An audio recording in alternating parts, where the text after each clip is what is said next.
Hello, my name is Neha Patel, and I am going to speak about deaf-blind education.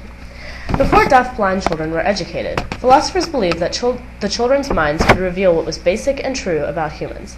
Philosophers believed that children who did not receive the sensory input from sight and sound could explain the higher order innate human knowledge. Samuel Gridley Howe, the first director of the Perkins School for the Blind in Massachusetts, also wondered about this theory.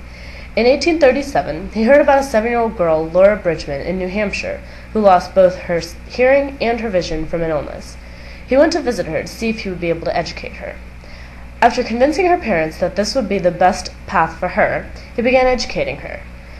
He began by introducing her to language by putting raised letter labels on everyday objects, like keys and spoons. Only a few weeks later, she learned that objects have names. After learning how to fingerspell and learning language, grammar, and about the world from Howe, she joined the Perkins School full-time, graduating when she was only 20. Laura truly was the first successful case of deaf-blind education, and in her footsteps followed Helen Keller nearly 50 years later. The education of many deaf-blind children since 1837 has been pretty similar to the way Howe first educated Laura. Each child has his or her own teacher who is on duty generally 24 hours a day.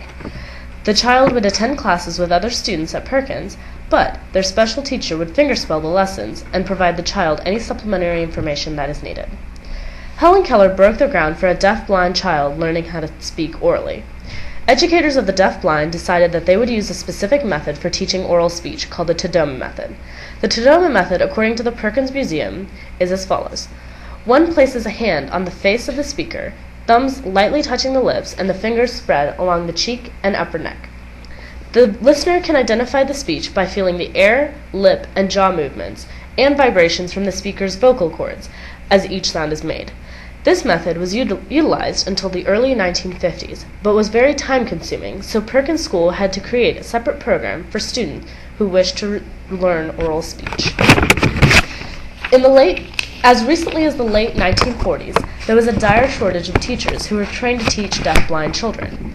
Maureen Gitsis created the Michigan program to train the teachers of the deaf-blind, but it did not help the shortage much. In 1953, both the Perkins School and the American Foundation for the Blind came together to host a conference on deaf-blind education.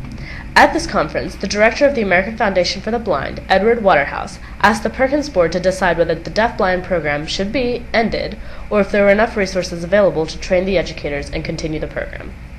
Some of the trustees donated their time and money to ensure that the program would continue. A new department was created at Perkins School that was specifically created for deaf-blind education, and new evaluation protocols were also created. In 1956, Perkins collaborated with Boston University to create a master's degree for deaf-blind education. Teachers began using the Tadoma method along with the manual alphabet and sign language. This combined method was such a success that enrollment into the program continued to grow. Around 1964-1965, a rubella epidemic caused the birth of over 3,000 children who were deaf and blind. Perkins took in these children to educate. After the rubella vaccine was created in the 1980s, there was a significant decrease in the deaf-blind incidences, and as a result, enrollment into the Perkins Academy also declined.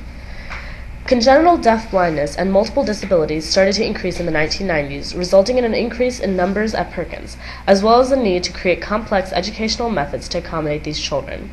Today, teachers use a variety of communication methods including sign language, gestures, pictures, objects, Tadoma, and speech to tailor the education to each individual child.